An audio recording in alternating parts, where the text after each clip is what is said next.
ذائقة الموت وإنما توفون أجوركم يوم القيامة فمن زحزح عن النار وأدخل الجنة فقد فاز وما الحياة الدنيا إلا متاع الغرور صدق الله العظيم۔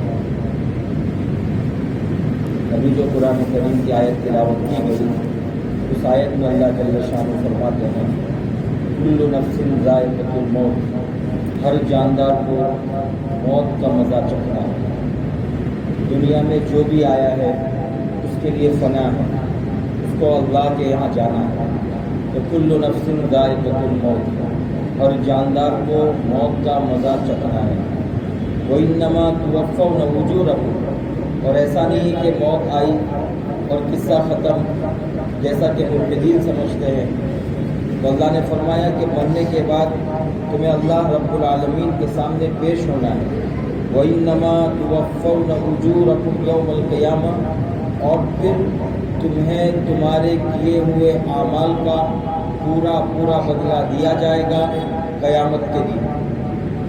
فَمَنْ زُحْزِحَ عَنِ النَّارِ، تو وہ شخص جس کو جہنم زحزح، جس کو بچا لیا جائے، عن النار، جہنم کے عذاب سے، جہنم کی آگ اور جہنم کے شعلوں سے جس کو بچا لیا جائے، وَأُدْخِلَ الْجَنَّةَ، اور جنت میں داخلہ نصیب ہو جائے، فقد فاز، تو یہ کامیاب۔ دنیا میں ہم کہتے ہیں کہ فلاں کامیاب ہو گیا اور فلاں کامیاب ہو گیا، تو اللہ جل شانہ فرماتے ہیں کہ دنیا میں ڈگری کا مل جانا، دنیا میں منصبوں اور عہدوں کا مل جانا، دنیا میں مال کا مل جانا، دنیا میں سونا اور چاندی کے ڈھیر کا مالک ہو جانا، یہ کوئی کامیابی نہیں۔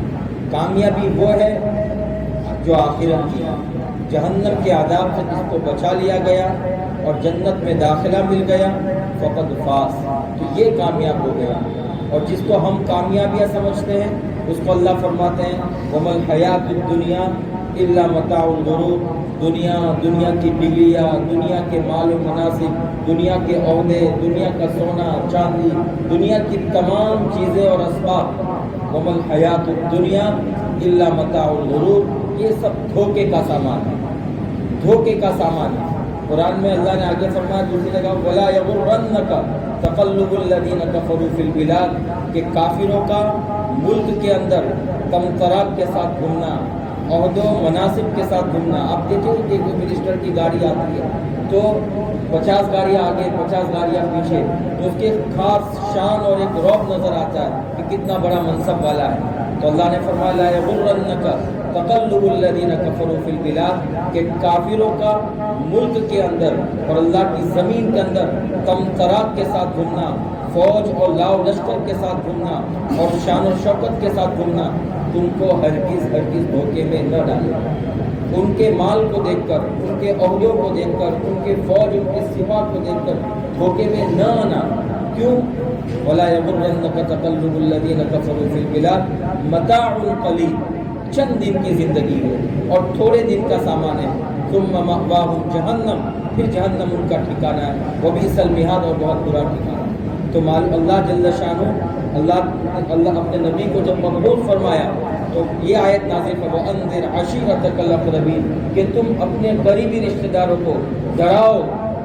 آج ہمارے یہاں کہتے ہیں کہ فلاں تو ڈراتے ہیں، ارے اللہ نے اپنے نبی کا لقب نذیر رکھا، بشیرا و نذیرا، کہ اللہ کے نبی بشارت بھی سناتے ہیں اور ڈراتے بھی ہیں۔ تو دراصل یہ ہے کہ آج ہم لوگ آخرت سے بے خوف ہو چکے ہیں، قیامت کی باتوں سے بے خوف ہو چکے ہیں۔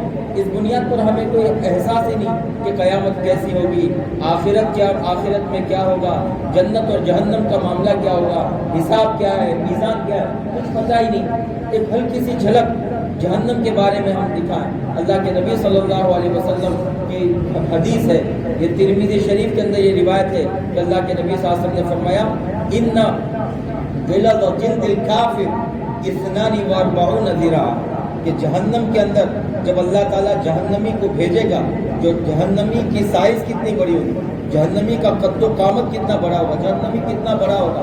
اللہ کے نبی صلی اللہ علیہ وسلم نے فرمایا 42 ذراع، تو اس کی جو چمڑی اور کھال ہوگی، وہ کھال اور چمڑی 42 ذراع 42 گز موٹی ہوگی۔ کتنی موٹی کھال ہوگی؟